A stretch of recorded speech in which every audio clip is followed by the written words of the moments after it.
사무엘하 17장 14절 말씀 다 같이 합독하겠습니다. 시작.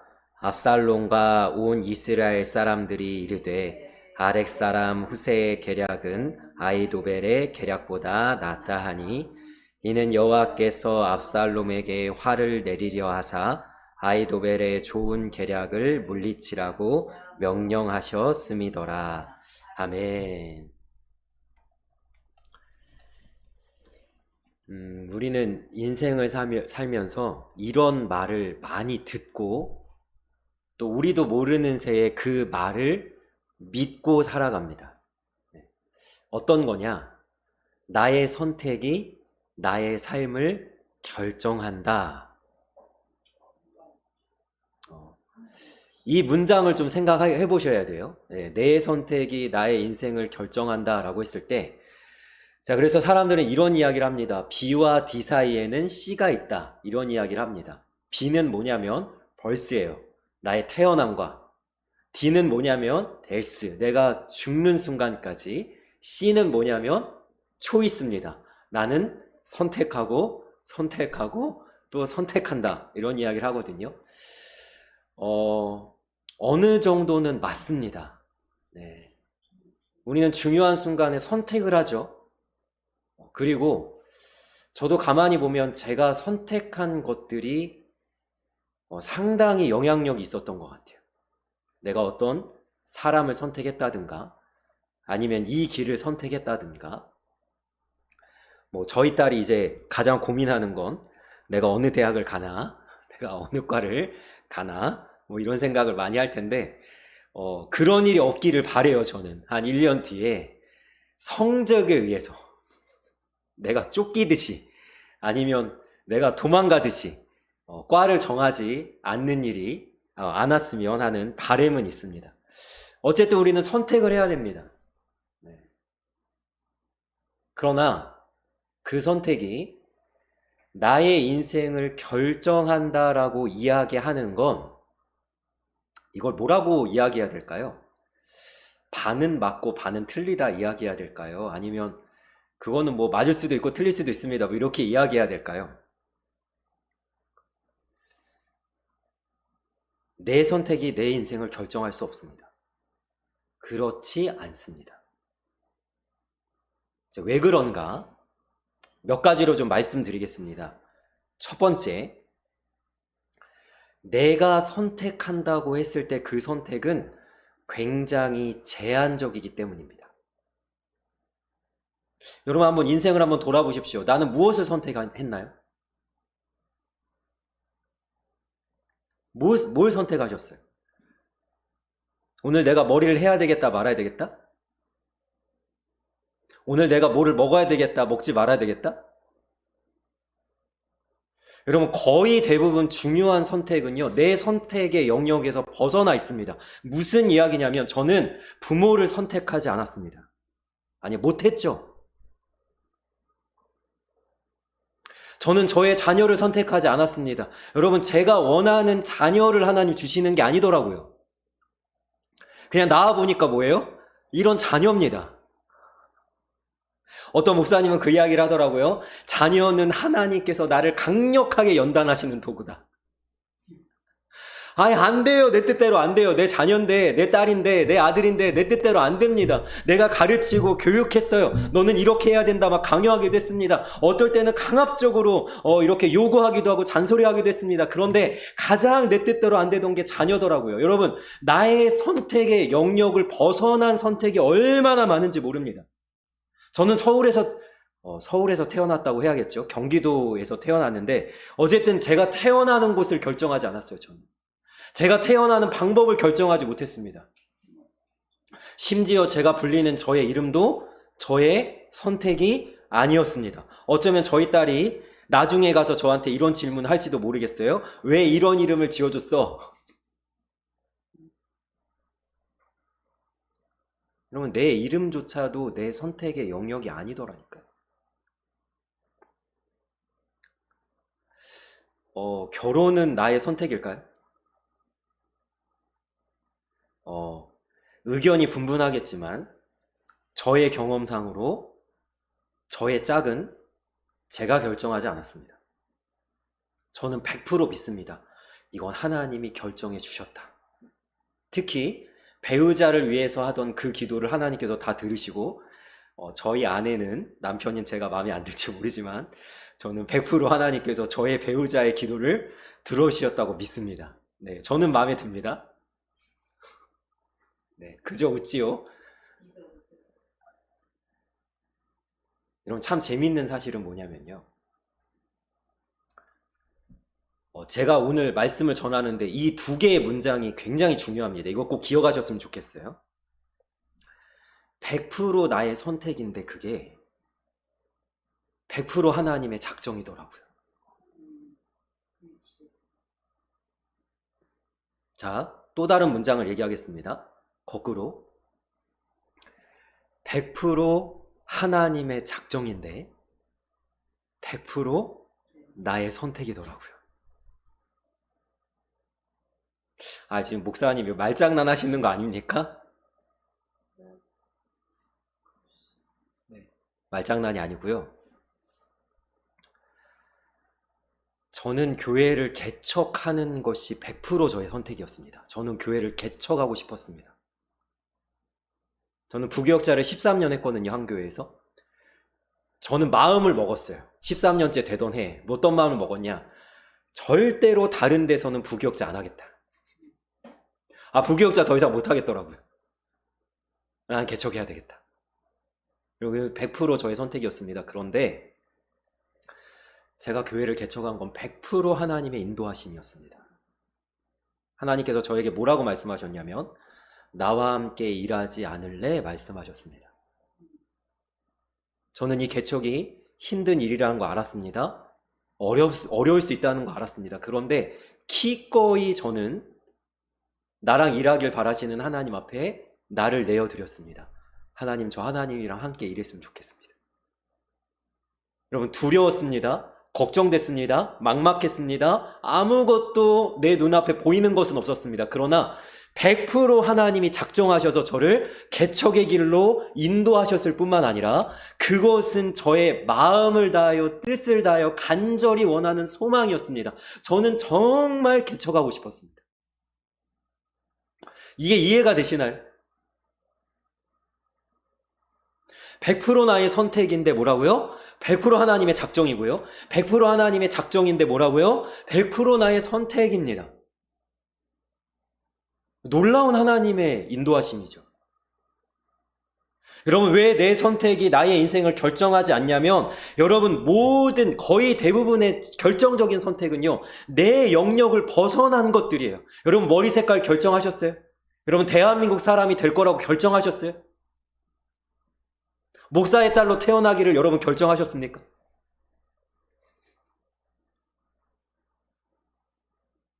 거의 대부분 하나님이 우리에게 해 주시는 거죠. 저는 제가 태어나는 연도를 결정하지 않았습니다.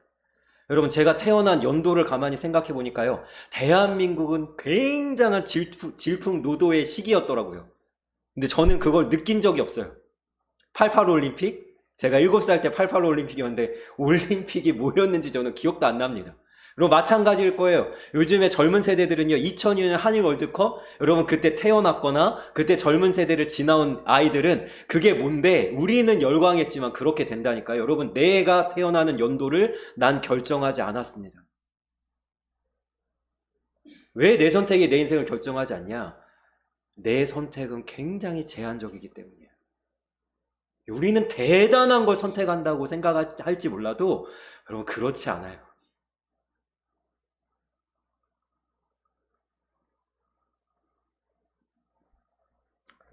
여러분, 두 번째로 왜 내 선택이 내 인생을 결정하지 않냐면요, 우리는 모릅니다. 여러분 아세요? 내가 선택을 했어요. 좋을 거라고 생각했어요. 그런데 여러분, 그게 좋을지 안 좋을지 아세요? 그게 괜찮은 선택인지 안 괜찮은 선택인지 아세요? 여러분, 우린 모른다니까요. 모르고 선택하기 때문에 여러분, 이 선택이 내 인생을 결정하는 게 아니에요. 이 아는 분은 누구시냐면 하나님밖에 없습니다. 우리는 최선의 선택을 합니다. 자녀를 교육할 때 이것이 최선이라고 생각하고 선택합니다. 그러나 여러분, 대부분의 선택이 후회더라고요. 잘한 줄 알았어요. 현명한 건 줄 알았어요. 이것이 똑똑한 선택인 줄 알았어요. 그런데 아니더라고요. 부모로서 자녀를 위한 가장 좋은 선택을 한다고 선택하지만 여러분, 참으로 잘못된 선택이 얼마나 많았던가. 우리는 모르고 선택하기 때문이죠. 여러분, 오늘 말씀 굉장히 재밌습니다. 주어가 뭐냐면요, 압살롬과 온 이스라엘이. 여러분, 어떤 사건인지 아시죠? 압살롬이 아버지 다윗에게 반역해서 왕자를 탈취했습니다. 그리고 이 다윗을 이 밤에 오늘 어떻게 할 것인가 결정해야 되는 중요한 회의를 하고 있어요. 여러분, 여기서 압살롬과 온 이스라엘이라고 이야기하지만 사실은 온 이스라엘이 아니죠. 우리는 알고 있어요. 온 이스라엘이 아닌 걸. 누굽니까? 가장 똑똑한 사람들이, 가장 능력 있고 권위 있고 대단한 사람들이 모여서 여러분 결정을 했습니다. 무슨 결정을 했어요? 아이도벨의 계략보다 후세의 계략이 훨씬 낫다. 여러분, 100% 압살롬의 선택이었습니다. 압살롬이 기꺼이 선택했다니까요. 거부 반응이 없었어요. 이거에 대해서 전혀. 여러분, 내가 결정했어. 내가 왕이야. 이제 아버지 다윗을 끝내버릴 수 있는 아주 좋은 선택을 했어. 그러나 압살롬은 몰랐죠. 뭘 몰랐습니까? 자신의 최후를 몰랐습니다. 여러분, 압살롬의 최후는요, 지금은 굉장히 대단한 일을 한 것처럼 보여지지만 굉장히 웃긴 코미디로 끝납니다. 여러분, 압살롬을 소개할 때요, 다윗의 아들 중에 가장 아름답더라. 이스라엘 중에 가장 흠모할 만한 외모를 가졌더라. 뭐라고 이야기합니까? 머리숱이 너무 많아서 그 찰랑찰랑거리는 머리숱이 무게를 재었더니 뭐 어느 정도 되었더라. 이 정도입니다. 그런데 이 압살롬이 이 자기가 100% 선택한 이 결정에 직접 전장에 나갔는데 어떻게 되죠? 나무에 그 머리카락이 걸리고 노새는 빠져 나갔더라. 그래서 압살롬이 어떻게 됐어요? 대롱대롱 매달려 있습니다. 압살롬이 몰랐다니까요. 그러니까 무슨 얘기입니까? 내 인생이 내 선택에 의해서 결정이 안 돼요. 나는 모르고. 누군 아시니까? 하나님이 아시니까. 여러분, 겉으로 보여지는 그 표면은 무엇입니까? 주어가 이렇게 되어 있습니다. 압살롬과 온 이스라엘이. 그러나 여기서 주어를 뒤집어 버립니다. 뭐라고 뒤집죠? 이는 여호와께서 압살롬에게 화를 내리려 하사. 하나님의 작정입니다. 참으로 무섭죠? 하나님은 아셨다는 거예요. 그리고 압살롬에게 그 결정을 하게 하셨다는 겁니다. 주어가 누구예요? 하나님이에요. 여러분, 기억하십시오. 내 인생의 주어는 하나님입니다.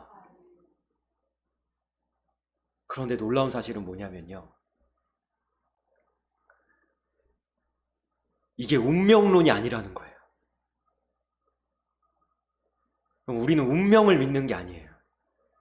뭐를 믿는 거냐면 우리를 언제나 완벽하게 인도하시는 하나님의 손길을 믿는 겁니다. 여러분, 하나님이 아십니다. 하나님이 하십니다. 이게 놀라운 거예요. 우리는 이렇게 이야기하지 않습니다. 다 결정된 거야. 다 이미 결과는 정해진 거야. 이렇게 이야기하지 않습니다. 이건 운명론이에요. 여러분, 하나님은 그렇게 하지 않습니다. 어떻게 한다고요?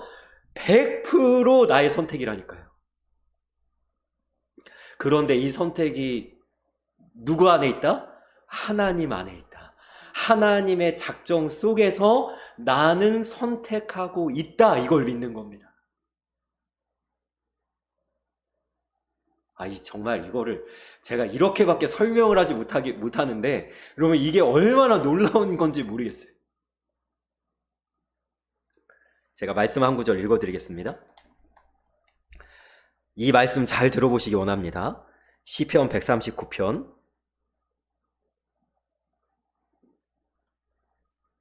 16절입니다. 내 형질이 이루어지기 전에 주의 눈이 보셨으며 나를 위하여 정한 날이 하루도 되기 전에 주의 책에 다 기록이 되었나이다. 아멘. 여러분, 내가 하루도 살지 않았는데 나를 위하여 정한 날이 주의 책에 다 기록이 되었나이다. 아멘. 이거 거부 반응이 일어나실 수도 있겠어요? 내 인생의 마지막 페이지가 이미 다 쓰여져 있어요. 이거 어떤 느낌으로 오시는지 모르겠어요? 여러분, 많은 사람들이 이것에 대해서 굉장한 거부 반응을 나타낼지도 모르겠습니다. 이미 결정됐다고? 그러나 우리는 결과가 중요한 게 아니에요. 거기까지 가는 과정 속에 하나님 어떻게 하시냐면 나의 자유의지를 해치지 아니하시고 나를 로봇처럼 무조건 복종해 순종해 내 뜻대로만 해 억지로 끌고 가지 아니하시고 어떻게 한다고요? 100% 나의 자원하는 선택으로 나를 이끌어 가신다는 사실을. 제가 예를 들어보겠습니다. 지난주 주일에 2층에 여자분이 내려오셨습니다. 교회 문을 열고 교회 안에 들어오셨습니다. 여러분, 그러면서 이 여자분이 뭐라고 얘기했어요? 제가 교회를 오려고 합니다. 제가 어젯밤에도 이분을 만났습니다.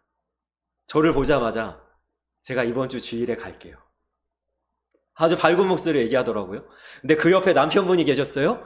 저 사람은 가고 싶어 하지 않지만 저 사람도 같이 갔으면 좋겠습니다. 여러분, 그 여자분한테 만약에 제가 이렇게 물어봤다고 합시다. 100% 당신의 선택인가요? 뭐라고 얘기할 거예요, 이 여자분이? 100% 나의 선택이죠. 그러나 그분이 오시는 순간 우리는 이렇게 얘기할 겁니다. 하나님이 당신을 인도하셨습니다. 여러분, 이게 충돌하지 않는다는 게 놀라운 거예요. 그래서 성경 말씀 중에 가장 놀라운 말씀 중에 하나가 뭐냐면 빌립보서 2장 13절 말씀입니다. 너희 안에 행하시는 이는 하나님이시니 자기의 기쁘신 뜻을 위하여 너희 마음에 소원을 두고 행하게 하시나니. 여러분, 저는요, 이 말씀을요, 너무나 여러분, 제가 피부적으로 느끼는데요. 뭐냐면, 제가 오늘도 예배를 마치면 헬스장을 갈 거예요. 여러분, 제가요, 목사가 아니라 어떨 때 보면요, 운동선수 같아요. 체중을 관리하고, 이 근력을 관리하고, 이 지방률을 관리하는 저의 모습을 보면서, 어떨 때는 굶고요. 어떨 때는 식단을 조절하고 이러면서 제가 운동선수 같아요. 그러면서 제가 운동하면서 하나님한테 물어본 적이 있어요. 하나님, 저 왜 이렇게 열심히 운동하죠? 너희 안에 소원을 두고 행하게 하시나니. 운동이 너무 하고 싶어요. 근데 왜 운동하게 하냐? 제가 지난 주일에도 그런 이야기를 성도님들과 나눴는데요. 여러분, 체력이 있어야 목회할 거 아닙니까? 골골대고 아프면 어떻게 어떻게 목회를 합니까? 그래서 하나님이 저를 위해서도 있지만 우리 성도님들을 위해서 운동하게 하시나 보다 그러고 합니다. 여러분, 100% 저의 선택이에요. 헬스장 안 가고 싶을 때 있어요. 그런데 가요, 제가. 100% 뭐예요? 하나님의 인도하심이에요. 이게 놀랍다니까요.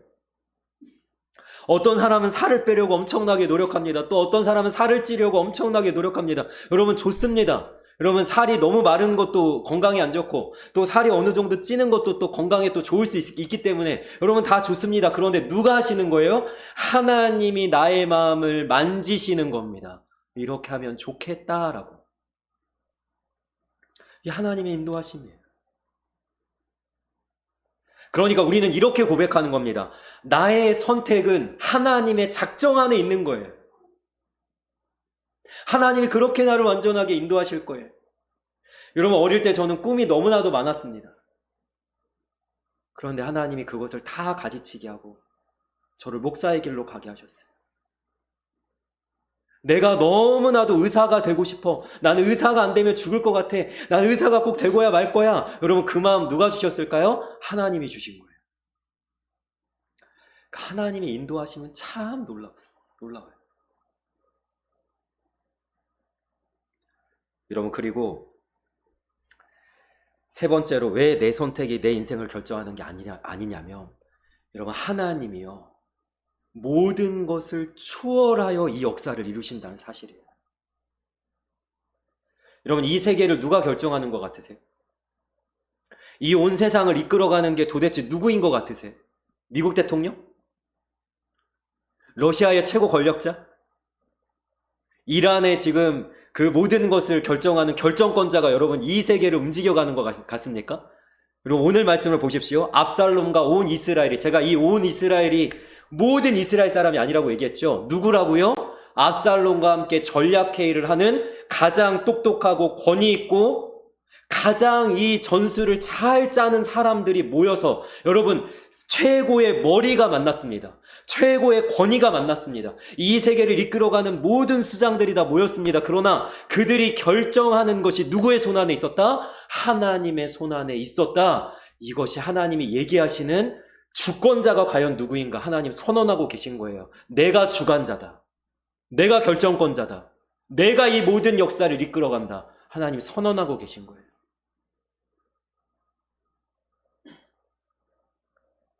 여러분, 이 세상에 가장 똑똑한 사람이 모여 있어도 그 결정을 인도하시는 누구냐고요? 하나님이세요. 시편 2편에 보니까요, 모든 군왕들이 나서며 모든 관원들이 나서서 하나님이 정하신 왕이 싫다, 그 왕이 왕되지 못하게 하자 그들이 꾀고 그들이 회의하며 모임을 할지라도 하나님은 자기가 작정하신 일을 반드시 이루시더라. 그것이 시편 2편의 말씀이에요. 내가 이렇게 선언한다. 너는 내 아들이라. 여러분, 이것이 왕의 위임식이라고 이야기했죠. 여기서 아들이 누굽니까? 주 예수 그리스도입니다. 여러분, 예수님이 왕되기 싫어하는 이 세상 속에 하나님은 예수님을 반드시 왕으로 세우고야 마십니다. 여러분, 종교 지도자들 보셨잖아요. 예수님 왕되는 거 싫어했다니까요. 그 십자가에 못 박았다니까요. 그러나 예수님의 왕됨을 막지 못했습니다. 누가 과연 하나님이 작정하신 일을 막을 수 있으랴, 방해할 수 있으랴. 그러니까 우리의 삶은 온전히 하나님께 달린 거예요. 그러나 저는 여기서 조금 더 나아가서 때로는 하나님께서 우리를 강권적으로 붙들어 우리를 끌고 가실 때도 있습니다. 우리 가까우니까 말씀을 한번 읽어봅시다. 16장.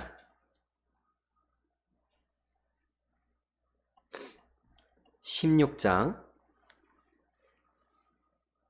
사무엘상입니다. 제가 가깝지 않네요. 사무엘상으로 가봅시다.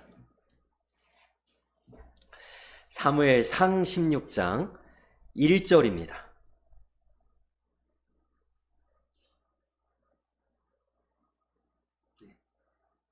같이 읽어보겠습니다. 시작.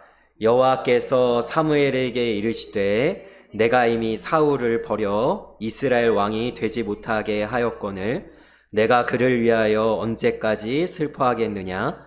너는 뿔에 기름을 채워가지고 가라. 내가 너를 베들레헴 사람 이새에게로 보내리니 이는 내가 그의 아들 중에서 한 왕을 보았느니라 하시는지라. 아멘.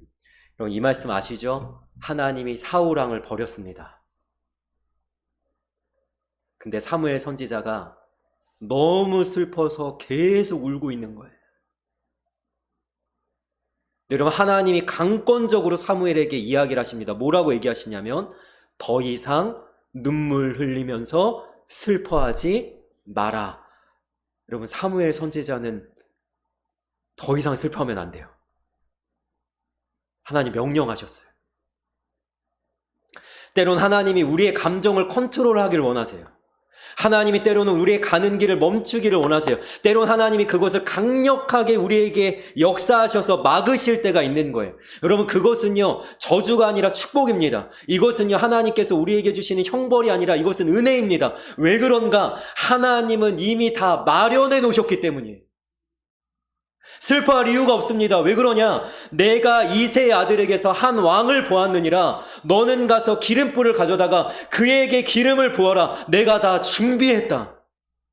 사울은 더 이상 내 앞에서 왕이 아니다. 하나님께서 우리를 때로 그렇게 하세요. 여러분, 사무엘 선지자 아시죠? 이새의 집에 가고 싶지 않았습니다. 이거 사울왕에게 들리면 어떻게 된다고요? 나 죽습니다. 그런데도 하나님이 억지로 가게 하시고 강제로 다윗에게 기름을 붓게 하십니다. 이건 반역입니다. 그러나 하게 하십니다. 왜 그렇게 하신다고요? 하나님은 계획이 다 있어요. 제가 출애굽기 3장 자주 말씀드리지 않습니까? 모세가 애굽왕 바로에게 가고 싶지 않았다니까요. 그런데 하나님이 가게 만들어요. 여러분, 모세가 자진해서 가지 않고요, 하나님이 가게 만듭니다. 그런데 이것조차도 은혜입니다. 여러분, 때로는 우리가 하나님 앞에 이런 간구와 기도가 있었으면 좋겠어요. 하나님, 때로는 강제적으로 나를 좀 막아주십시오. 왜? 가장 좋은 길을 하나님이 아시니까요. 나는 모른다니까요. 압살롬이 가장 좋은 선택이라고, 가장 나은 계략이라고 여러분 선택한 것이 압살롬을 결국에는 잔인하게 죽임당하게 만들, 모르고. 그러니까 때론 하나님이 우리를 막아주셔야 되는 거 아닙니까? 때론 우리를 그 길을 가게 하셔야 되는 거 아닙니까? 때론 하나님이 그 선택을 하게 하셔야 되는 거 아닙니까? 여러분, 하나님이 때론 우리에게 개입하셔야 되고, 하나님의 때로는 우리에게 강력하게 역사하셔야 됩니다. 우리의 마음을 움직이셔서라도, 하나님이 우리의 감정을 막으셔서라도 하나님이 그렇게 우리에게 하셔야만 해요. 이것이 뭐라고요? 은혜입니다. 그러니까 우리는요, 하나님을 전적으로 신뢰해야 돼요. 전적으로.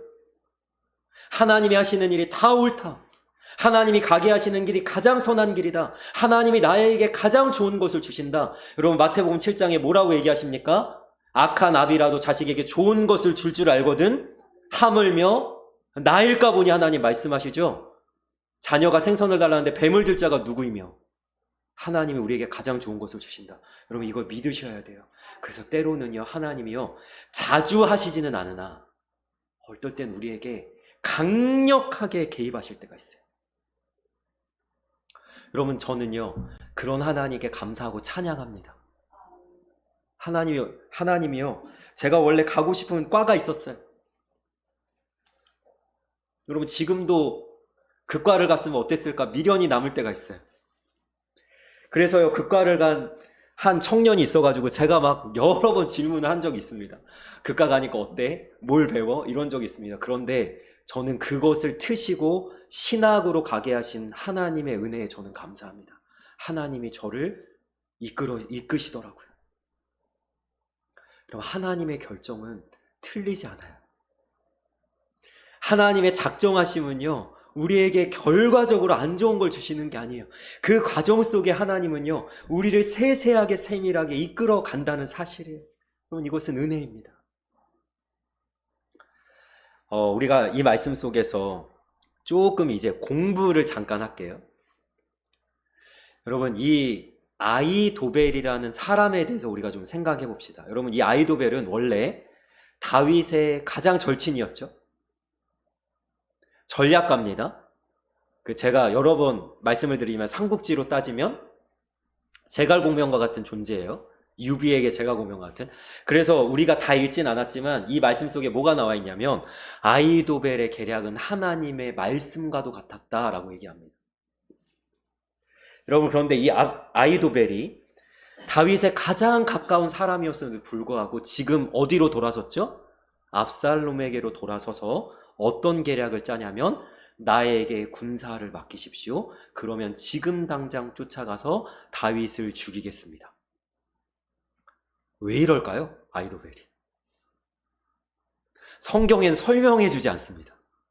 왜 배신했나?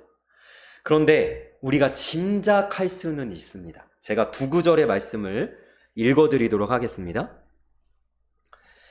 사무엘하 23장 34절을 보니까 마아가 사람의 손자 아하스베의 아들 엘리벨렉과 길롯 사람 아히도벨의 아들 엘리암과, 여러분 마지막 구절만 기억하시면 됩니다. 아히도벨에게 아들이 있는데 이름이 뭐냐면 엘리암입니다. 이 엘리암을 기억하세요? 자, 엘리암. 다윗이 밧세바가 목욕하는 것을 보고 밧세바가 누군지 알아보라고 할 때 그 신하가 이렇게 다윗에게 보고를 합니다. 사무엘하 11장 3절입니다. 다윗이 사람을 보내 그 여인을 알아보게 하였더니 그가 아뢰되 그는 엘리암의 딸이요 햇사람 우리아의 아내 밧세바가 아니니까 하니. 여러분 제가 이름 기억하라고 했죠? 아히도벨에게 아들이 있는데 뭐라고요? 엘리암입니다. 여러분 이 밧세바는 누구라고요? 엘리암의 딸입니다. 그러니까 다시 얘기하면 밧세바는 아히도벨의 손녀입니다. 그림이 좀 그려지시나요? 아히도벨이 손녀가 왕비가 됐어요. 아마 여기서 원한을 품지 않았나 싶습니다. 아마 사위, 아니죠. 뭐라 그래야 돼요? 손사위라고 해야 되나요? 하여튼, 그 우리아가 마음에 들었는데 다윗이 그 우리아를 죽여버렸고, 그리고 왕권에 강권적으로 밧세바를 아내로 취한 것에 대해서 앙심을 품었을 수 있습니다. 어찌됐든, 하나님이 아히도벨의 계략을 패하셨습니다. 이 정도로 우리가 추측할 수 있을 것 같아요. 왜 배신했나? 그래서 결국에는 아히도벨이 자기의 계략이 통과되지 않음을 알고 이제 고향 땅에 내려가서 이제 자기 스스로 목을 매는 이런 이제 비극적인 최후를 맞이하는데요.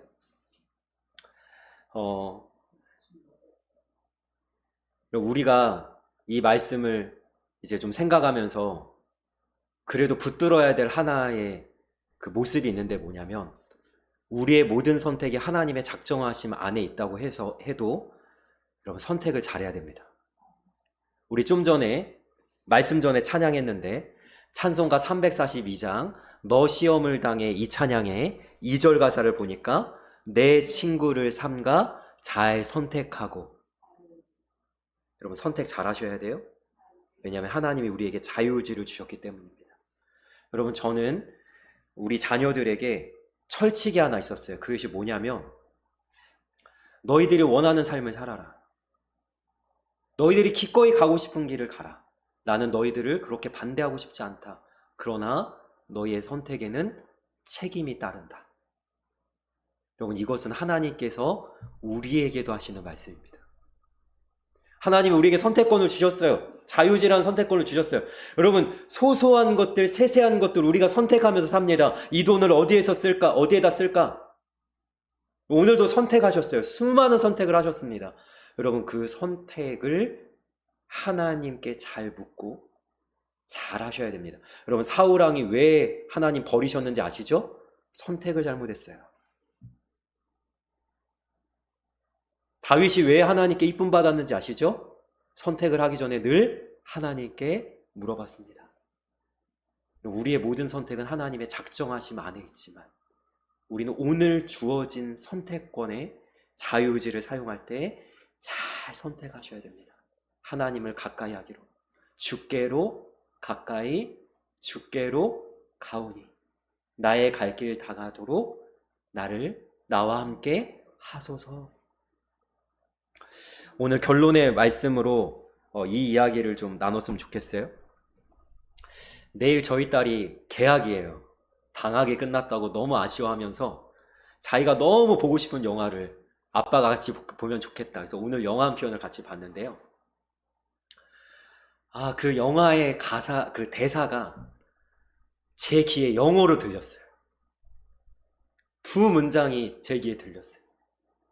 그 영화에 보니까요, 이런 안타까운 장면이 나오더라고요. 뭐냐면 사랑하는 언니를 잃어버린 슬픔 속에 빠져있는 한 주인공이 자기의 숙모를 잃어버려서 아직도 슬픔 속에 빠져있는 한 주인공과 대화를 나누더라. 그런데 언니를 잃어버린 슬픔에 복수심에 불타서 막 어떻게 자기 감정을 제어하지 못하는 이 주인공이 이렇게 이야기를 합니다. I have no one. 난 아무도 없어. 난 아무도 없어.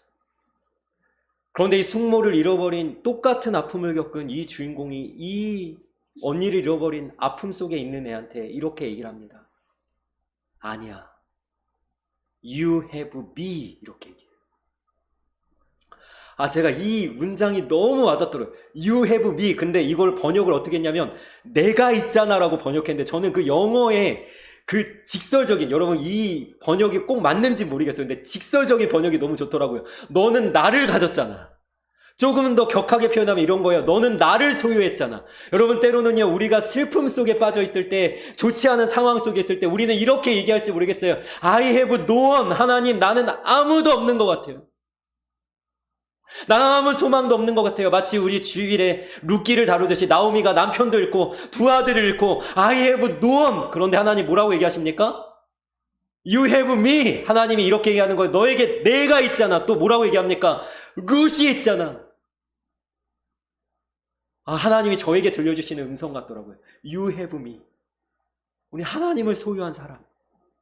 그 하나님 어떤 하나님이라고요? 가장 완벽한 길로 우리를 인도하세요. 가장 선하게 우리를 이끌어가세요. 가장 좋은 길로, 가장 완전한 길로 언제나 우리와 함께 하세요. 그러면 우리는 걱정할 게 없잖아요. I have God. 여러분 이 표현이 또 맞는지 모르겠어요. 우리 하나님을 소유한 사람이라면, 내 선택이 다 하나님의 작정 가운데 있다면 여러분 우리가 가는 길은 은혜로울 거예요. 아름다울 거예요. 여러분 너무나 복될 거예요.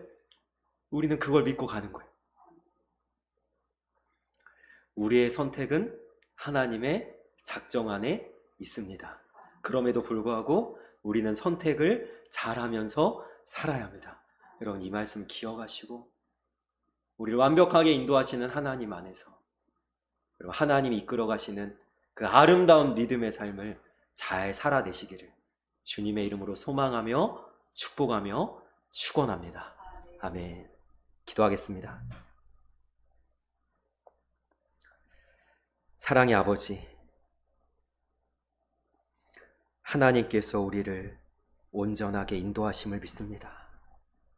모든 것이 하나님의 손안에 있어 하나님이 주권자가 되심을 믿습니다. 하나님, 내 인생의 주어가 내가 아니라 하나님이신 줄 믿습니다. 하나님, 나를 이끌어 주시고 그 하나님의 인도하심 안에서 우리도 믿음의 선택을 잘하면서 이 믿음의 삶을 살아낼 수 있도록 우리를 인도하여 함께하여 주옵소서. 감사하며 우리를 언제나 완벽하게 인도하시는 예수님의 이름으로 기도합니다. 아멘.